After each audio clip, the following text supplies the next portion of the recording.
le pouvoir spirituel qui est pour nous un pouvoir traditionnel a largement un pouvoir vraiment, c'est un pouvoir répandu. Je m'appelle Bokoulumba René. Mon nom d'artiste c'est Bokoul. C'est Bokoulumba et on coupe Bokoul. Si on ne peut pas appeler Bokoulumba, c'est trop long. Je suis né le 8 janvier 1973. Ici même, dans cette pièce. Je suis né à la maison. Et j'ai grandi auprès de mes parents, pas auprès de ma mère ni de mon père. Ce sont d'autres personnes qui m'ont fait grandir. Et j'ai vécu dans ce quartier même. J'ai fait mes études primaires.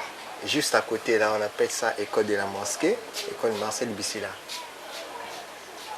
Mes études secondaires, c'est aussi à côté, là, école 8 février. Bon, en fait, ça ne marchait pas vraiment à l'école parce que il y a d'autres matières que je n'arrivais pas à saisir. Il y a ma soeur, elle s'appelle Gertrude. Elle m'a proposé, parce que moi je faisais que dessiner à cette époque-là, j'ai dessiné beaucoup. Elle va me dire, tiens, est-ce que ça ne sera pas possible de t'amener à l'école de peinture? Et elle est allée m'inscrire à l'école de peinture de Poto-Poto. Je ne peux pas vous expliquer. Si une personne me demande aujourd'hui, où est-ce que tu trouves ton inspiration? Je ne peux pas expliquer. Ça vient comme ça, devant un tableau vierge, direct, j'ai l'inspiration. Et c'est ce que je fais. Si j'ai 10 toiles, je peux faire les 10 toiles. Je ne peux pas réfléchir, faire des esquisses, non. Quand j'ai une toile devant moi, direct, ça vient à la tête. Et je suis en train de toucher ce qui est africain, pour montrer aux gens que nous aussi, nous pouvons faire quelque chose. Nous avons aussi comment on appelle ça, du matériel qu'on peut montrer. Et c'est la peinture qui m'a maîtrisé. Même si je n'ai rien, mais avec la peinture, ça me donne l'endurcissement. Je suis quand même calme. Je pense à mon travail. Je vois plus mon travail. Et j'ai l'espoir que demain, ça peut me rapporter quelque chose. On a déjà défendu le col plusieurs fois. Plusieurs fois devant des ministres. On a eu des entretiens franches. On dit ce qu'on pense devant les ministres. Nous, on n'a pas peur d'eux. Ils ne nous payent pas. Ils ne sont pas nos patrons. Nous sommes libres. On dit ce qu'on veut. Et quand il y a contradiction, on dit toujours la vérité. Et cette vérité, par d'autres, est perçue comme des injures. Mais on l'a dit parce que si on ne la dit pas, c'est comme si on est en train de vous faire ça pour vous tuer et vous êtes assis et vous ne criez pas. Donc il faut se débattre pour enlever la main. Voilà, c'est ça. On a déjà fait plusieurs fois. Je fais partie de l'association, de la coopérative de l'école de peinture de Boto. Moi, j'occupe... enfin, je suis en même temps gestionnaire, c'est-à-dire celui qui s'occupe des finances. Également, je suis le chef d'atelier de tout le monde, c'est-à-dire en ce qui concerne la salle de l'exposition, tout ce qui est dans... Enfin, toutes les œuvres qui sont exposées au niveau de la galerie. Par exemple, s'il y a un étudiant ou bien un artiste qui peint son tableau, avant que ça soit accepté dans la salle, il faut que le collège des anciens se réunisse pour voir un peu si réellement le tableau là peut passer. Et surtout que c'est moi qui concorde de tout. Le Congolais le plus souvent c'est autodidacte. Quand il naît, c'est comme s'il naît avec cet art. Vous trouverez même des petits-enfants qui jouent même au tambour sans pourtant étudier dans une école. Un peu ça. Pour dire que le Congolais, quand il naît avec cette âme-là en lui. Il ne se débrouille pas du tout. C'est ici même que la guerre a commencé, la guerre de 97. Si vous avancez là-bas, vous allez voir les impacts des trous, les obus. Et si vous allez encore plus loin, il y a l'avenue qu'on appelle l'avenue de la mort. L'événement qui m'a marqué, l'histoire qui m'a marqué, c'est la guerre. Puisque avant la guerre, j'avais des promesses. Les gens m'avaient promis pas mal de choses. Et juste au moment où on voulait me donner ce qu'ils m'avaient promis, c'est à ce moment-là que la guerre a commencé. Et c'était horrible, c'était même dans le quartier. Et on est venu même nous visiter par des militaires. Et moi j'étais jeune, ils ont même failli me descendre parce que j'étais jeune. Heureusement, j'étais torse nu. Quand ils sont rentrés, ils m'ont vu. T'as tué qui? J'ai dit non, moi je regarde la télé. Ils m'ont regardé, puis ils se sont repartis. Vous voyez, ici, quand on parle de Poto-Poto, c'est le centre. Il y a plusieurs ethnies. Nous, on ne croyait pas que la guerre puisse arriver ici. Il y a beaucoup des étrangers et il y a plusieurs ethnies. Mais quand le premier jour, lorsqu'il y a eu la guerre ici, je me suis dit c'est fini. Parce qu'avant, c'était à Bakongo, au nord, au sud. Mais la guerre est arrivée au centre. On n'avait plus l'espoir. Et moi, je ne voulais pas tenir là parce que j'étais dans le monde artistique. Quand on parle de l'art, on voit l'amour, la bonté. Je me suis dit, bon, je ne peux pas faire ça. J'ai eu des collègues qui sont partis prendre des arts. J'ai dit, non, moi, je vais rester. Il y a même un grand frère qui m'a... Parce que j'étais à la maison. J'étais vraiment effrayé. Et mon grand frère me dira, est-ce que tu ne peux pas prendre un peu du whisky pour avoir la force? Parce que je te trouve, tu es vraiment triste. J'ai dit, non, si je prends la bière, ça va me pousser à faire de n'importe quoi. Je sais ce que je fais. Si je prenais la bière, ça allait me pousser. Parce que la majorité des gens qui ont tenu les armes, ils prenaient la bière, ils prenaient des choses. Parce que ce n'était pas leur volonté. Mais moi, je me suis dit, non, je ne peux pas prendre ça. S'il n'y a pas de chefs cantons pareils, le monde, l'Afrique, plus précisément, sera toujours en guerre. Pourquoi? Parce qu'à l'époque, les chefs cantons, c'est eux, ou le chef, c'est-à-dire le président de la République, on voit ses ministres, voit des chefs cantons, pour pouvoir équilibrer ce qui se passe entre tribu et tribu. Et à partir de ces chefs cantons, ils pouvaient faire la réunification, ils pouvaient faire des entretiens pour que le peuple ne puisse pas révolter. À nos jours, non. Un chef canton est considéré comme un petit sorcier de telle ou telle famille. Comme disait même un comédien camerounais, il dit que c'est d'ailleurs un vieux au village qui n'arrive plus à taper à son fils et tu lui diras qu'il est sorcier. Alors, tant que, ça j'ai toujours insisté dans les interviews dans le cadre traditionnel, tant que nous, Africains, Congolais en particulier, nous n'allions plus, disons, respecter cette tradition et on sera toujours en guerre. Je suis né le 21 novembre 1952 à 14h30 à l'hôpital général du Moyen Congo. J'ai commencé mes études primaires à l'école Saint-Esprit de Mongali. Malheureusement, j'étais paralysé. C'est en 1984 que j'ai commencé à vendre les tableaux.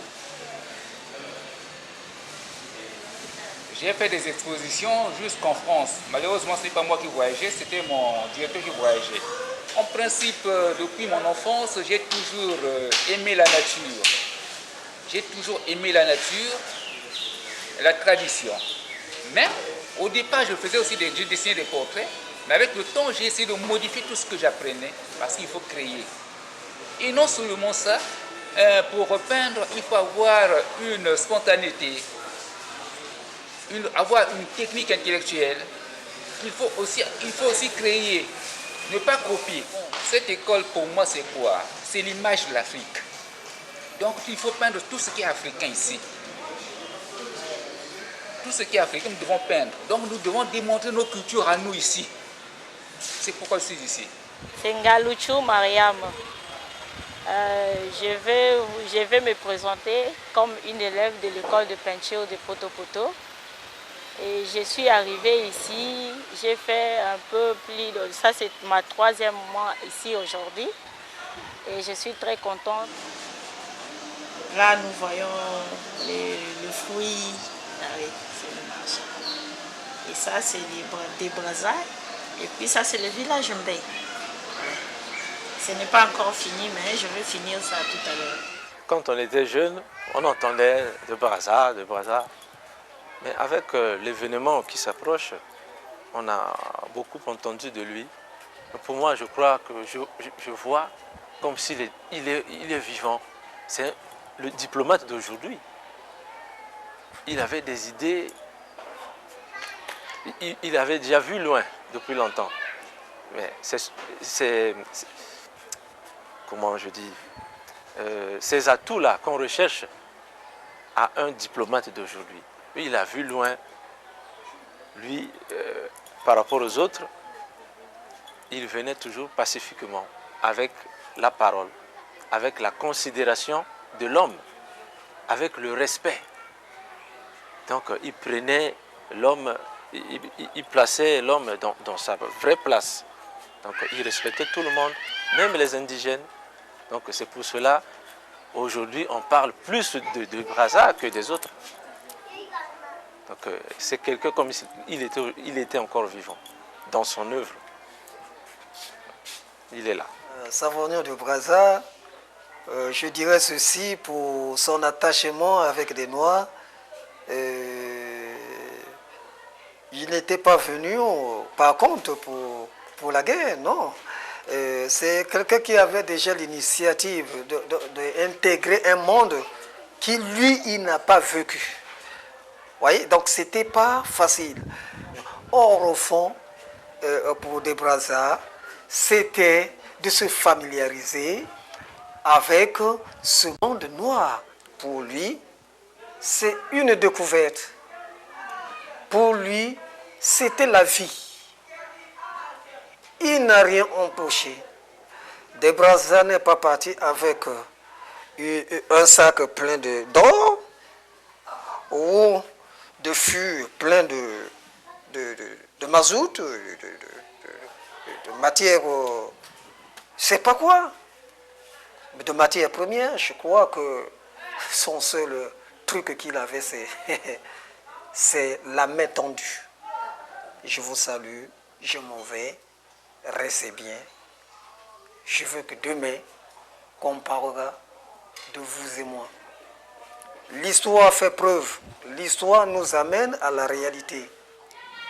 Je crois que celui qui a travaillé un chemin a plus de sentiments, plus de sentiments pour ce chemin qu'il a tracé. Hein? C'est pour ses honneurs. Les honneurs, pas d'une manière d'orgueil, mais de manière spirituelle, que vraiment je fais partie de Dieu. Voilà ce que je peux faire pour ceux qui peuvent aimer Dieu.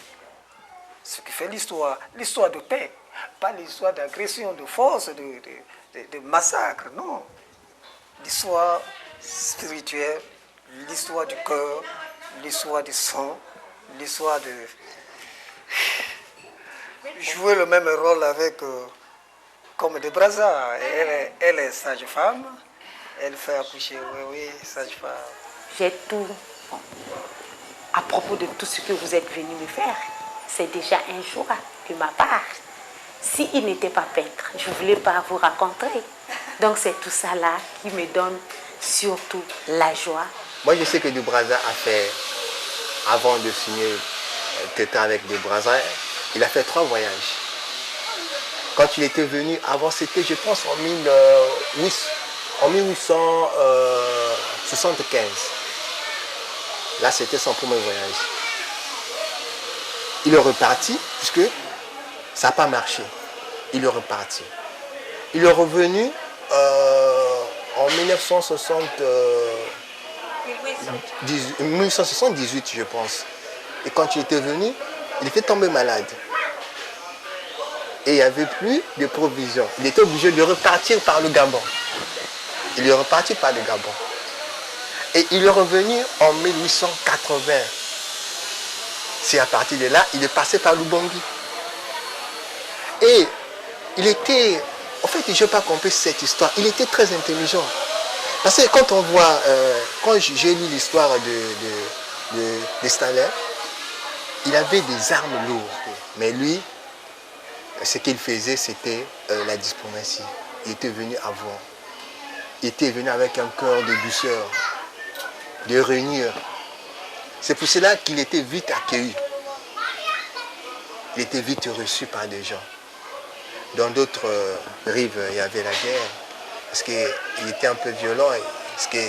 Mais lui, quand il était venu, il avait quelque chose en lui. Vous voyez, il y a des gens qui ont l'art. Hein? C'est quelque chose que vous ne pouvez pas comprendre. Quand il se présente devant quelqu'un, quand tu parles, les gens l'écoutent. Il se soumet. Mais lui, quand il est venu, il était à côté d'eux. En fait, il était comme Jésus. Quand Jésus est venu, il était à côté des gens malades, des pauvres. Mais qu'est-ce qui lui manquait? Ce n'est pas l'argent qui lui manquait pour dire que non, je peux faire pour moi rester là-bas. Mais il avait l'amour envers nous. Il est venu. Mais Dieu nous a envoyé quelqu'un de net, quelqu'un raisonnable. Il était venu avec l'amour et l'amour continue jusqu'à présent. Depuis l'âge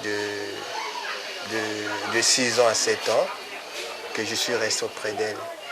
Aujourd'hui là, si on amène mon père ou ma mère, je ne veux pas leur reconnaître.